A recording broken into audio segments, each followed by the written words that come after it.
Silk की साड़ी पहन के एक महिला जितनी खूबसूरत लगती है शायद ही किसी और वस्त्र में लगे, और ये हर भारतीय नारी को पसंद भी होती है। मगर क्या आपको पता है जिस रेशम के धागे से सिल्क की साड़ी तैयार करी जाती है वो धागा कैसे तैयार करा जाता है और क्या उसे बनाने में रेशम के कीड़े को मारा जाता है? तो चलिए मेरे साथ बिना किसी देरी के वीडियो शुरू करते हैं। आपको दिखाते हैं सिल्क का धागा कैसे बनता है और बताएंगे इससे जुड़े कई और राज। तो सिल्क बनाने की शुरुआत होती है मलबरी के खेतों से। आप यहाँ पे देख सकते हैं चारों ओर मलबरी के पौधे लगे हुए। इन पौधों में से मलबरी के पत्तों को अलग कर लिया जाएगा डंडियों के समेत और फिर इन्हें ले जाया जाएगा कारखाने की ओर। मैं आपको बता दूं इन पौधों की एक बहुत बड़ी खासियत होती है कि अगर इनकी जड़ें मौजूद है तो दोबारा से उग जाती है। इन्हीं पौधों को आप आम भाषा में शहतूत भी कहते हैं। अब इन सारे के सारे पौधों को बढ़िया तरीके से बांधा जाएगा और फिर एक साइकिल पे लाद के इन्हें ले जाया जाएगा कारखाने में। शहतूत के पौधे सबसे ज्यादा सिल्क वॉर्म को पसंद होते हैं। इसी पौधों में से निकलते हैं रेशम के कीड़े। तो सारे के सारे पौधों को लेके आ चुके हैं और यहाँ पे अब एक एक करके सारे के सारे पौधों को बिछाया जाएगा। आप यहाँ पे देख सकते हैं एक एक डंठल को लिया जा रहा है, उसे बिछाया जा रहा है और नीचे आपको दिखने शुरू हो जाएंगे सिल्क वॉर्म।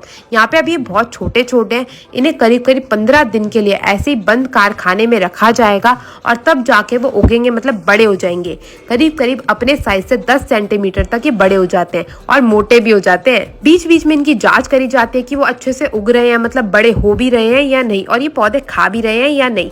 और आप यहाँ पे देख सकते हैं यहाँ पे थोड़े थोड़े बड़े होने शुरुआत हो चुकी है और करीब करीब 15 दिन के बाद यहाँ पे हमारे सारे के सारे सिल्क वॉर्म या फिर रेशम के कीड़े बड़े होके तैयार है। आप यहाँ पे देख सकते हैं कितने मोटे मोटे लंबे लंबे आपको अब दिखने भी बढ़िया तरीके से शुरू हो चुके हैं। अब एक एक करके सारे के सारे कीड़ों को अलग करा जाएगा पौधों में से। तो इनका खान पान होके ये बड़े बड़े मोटे ताजे तो बढ़िया तरीके से हो चुके हैं। अब बारी आती है इनमें से सिल्क निकालने की, जिसके लिए एक बड़ी सी जाली ली जाएगी। ये जाली जो है ना दूसरे आकार की होती है। इसमें बड़े बड़े आप जो लंबे लंबे सरिये देख रहे हैं ना, इसी सरिये में ये बनाते हैं सिल्क। तो उसके लिए सबसे पहले इन कीड़ों को लिया जाएगा और अच्छे से इस पूरी की पूरी जाली के ऊपर बिछा दिया जाएगा। आप यहाँ पे देख सकते हैं एक जाली में करीब करीब 1000 से 1500 कीड़े आ जाते हैं, उससे भी ज्यादा आ जाते हैं कई बार। तो एक एक कीड़े को थोड़ी थोड़ी जगह करके छोड़ा जाएगा ताकि वो अच्छे से अपना शेल बना के बढ़िया तरीके से सिल्क तैयार कर सके। और अब इन्हें ऐसे ही छोड़ दिया जाएगा 3 से 8 दिन के लिए। 3 से 8 दिन में ये अपनी लाल ग्रंथियों से एक खास प्रकार का प्रोटीन बनाते हैं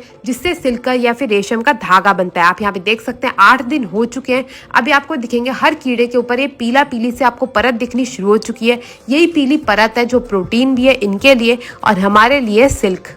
मगर अगर आप ध्यान से देखेंगे तो यहाँ पे हर एक कीड़ा अभी तक जिंदा है, क्योंकि सिल्क का जो कीड़ा होता है ना वो ऐसे नहीं मरता। उसको मरने में करीब करीब 10 से 20 दिन और लगेंगे। तो उसके लिए अगर आप देखेंगे सारे के सारे सिल्क के कीड़ों को निकाल लिया जाएगा इस जाली से अलग करने के बाद इन्हें ले जाया जाएगा इन्हें उबालने के लिए। तो सबसे पहले इन्हें ऐसे ही रख दिया जाता है कि कुछ कीड़े अपने आप ही मर जाए। इस प्रोसेस के लिए इन्हें कम से कम 5 दिन के लिए ऐसे ही छोड़ दिया जाता है। 5 दिन में कुछ कीड़े तो अपने आप मर जाते हैं, मगर जो बाकी के कीड़े बचते हैं उनको मारा जाता है इन्हें उबाल के। तो इसके लिए इसे बोरी में इकट्ठा करके ला दिया गया है और ये आ चुकी है हमारी सिल्क की धागे बनाने की मशीन। इस मशीन के जरिए सारे के सारे धागे को निकाल लिया जाता है। तो सबसे पहले इसको बांध के अच्छे से सेट करा जाएगा और सेट करने के बाद इसे लगा दिया जाएगा दूसरी मशीन में जिसमें सारा का सारा धागा इकट्ठा करती है। आप ये जो बड़ी सी मशीन देख रहे हैं ना, इसका काम यही होता है, घूम घूम के सारा का सारा धागा अलग करके अपने ऊपर लपेट लेती है। तो अब यहाँ पे हमारी मशीन भी बढ़िया तरीके से सेट हो चुकी है। अब बारी आ जाती है इस पे धागा लपेटने की। तो जो पुराना धागा होता है वही लेके इसमें थोड़ा थोड़ा लपेटना शुरू कर दिया जाता है और अब एक कढ़ाई के अंदर डाला जाएगा ढेर सारा पानी जिसमें कीड़ों को उबाल के सारे की सारे रेशम को अलग करा जाएगा।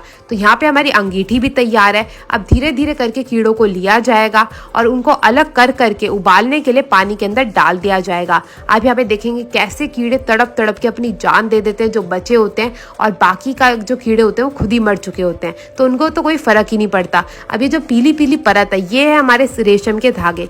इनको उबाल के अलग करा जाएगा। उबालने से क्या होता है ना, वो सारी की सारी रेशम खुद ब खुद छोड़ देते हैं।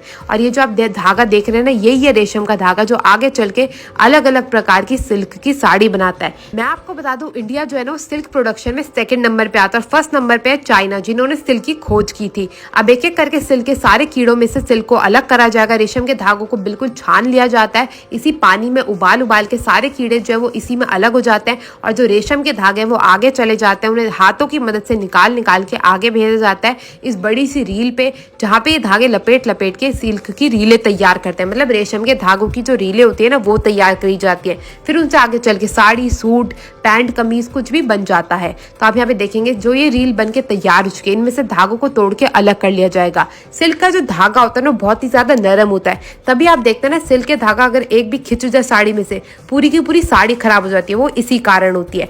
आपको कैसी लगी वीडियो जरूर बताइएगा। मैं मिलती हूँ अगली वीडियो में, तब तक के लिए टेक केयर, गुड बाय।